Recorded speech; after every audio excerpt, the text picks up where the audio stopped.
Lumineers in the Bing Lounge. That's a great line in that song. It takes a man to live and it takes a woman to make him compromise. Did you make that up?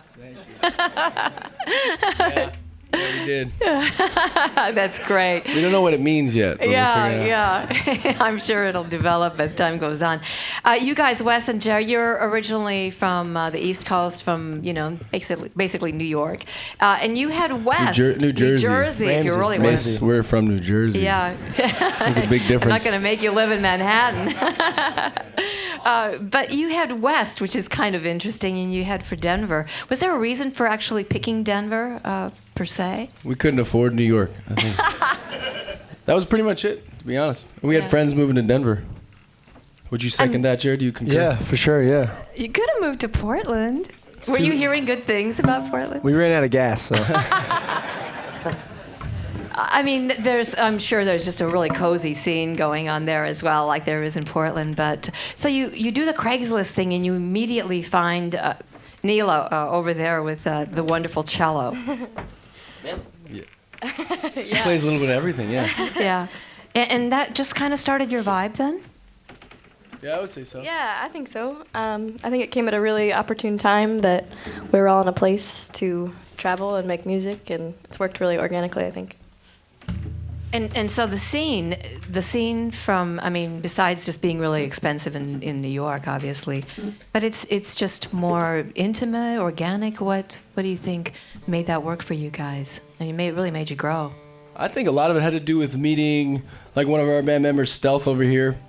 He told us a lot of ways to tour. No New York bands were doing that much touring on our level. It was really hard to just leave for any amount of time because you had 3 jobs to hold down just to pay the rent.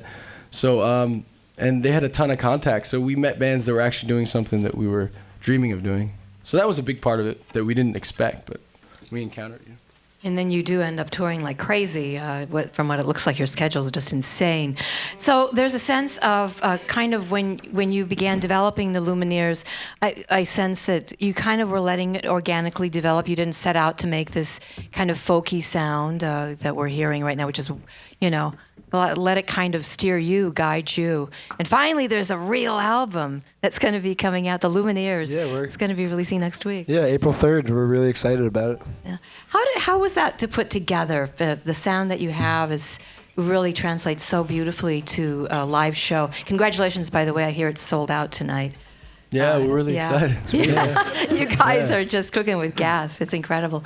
But when it comes to putting an album together, it's a challenge to translate sound you have live. How did that work for you?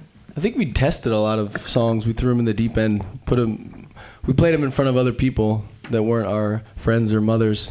That would be really critical audiences, you mean? Yeah. Yeah, and I think that showed us what was working, what wasn't. So we kind of road tested a lot of the songs. And so that when you get into a studio setting, then you can have more confidence it's going to work, right? Yeah, and you also have confidence that you'll want to play that down the line, and someone won't be requesting a song that you absolutely hate that you wrote. Like, oh, hey ho, I got to do that again, huh? Really. You've been on the road really a lot, over the last year, and I heard about getting your equipment stolen in Los Angeles in broad daylight. That's got to be the nightmare for a band. Yeah, I think it only reminded us why we're standing on the stage right now. It knocked us down a little bit, but it made us only reinforce being around each other and playing the music that we love.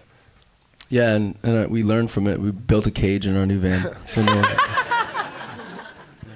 See if this works. I don't know if it'll hold them back, but it'll certainly deter them for a few minutes. I mean, they got into your van and basically took the stuff. Yeah, they popped a screwdriver in the back and just ran off with it. Yeah, we were crime number 4,736 of that day in LA. So nobody was really caring. Yeah, so we figured we wouldn't get them back by the time we reported it. Yeah.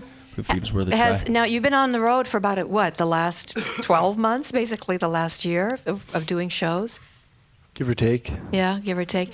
What's gotten better? I mean, you have a bigger van. The food is getting better. Everything's gotten better. The van was definitely an upgrade. We were in a Soccer Mom Ford Windstar, four of us just upright all the time. And now we're in a bigger van, but we've got more people and more equipment, and we're kind of in the same boat again. Yeah. Well, that's all part of it, and the sold-out shows and all that stuff, and South by Southwest. It's all good things for the Definitely. Lumineers. Yeah, and we're touring with a really great band. They're from Portland. Their name is Ila Bamba. And, Oh, they're wonderful, That's been yeah. really fun It's playing been a- with it's been a a blast, band yeah. that we really love. Yeah. They're not playing tonight, unfortunately. Unfortunately, not tonight. They have a CD release show of their own, I think. But Nice to give him a shout-out because Ila Bamba's wonderful. Yeah, yeah, they're incredible. Fantastic. We became friends with them pretty fast on the road. Good, good. It's great that you know who they are, giving Portland a little shout-out here. Well, let's give it back to you guys here in the Bing Lounge, the Lumineers. Sure, thanks for having us. You guys can feel free to scream the hose and haze back at us.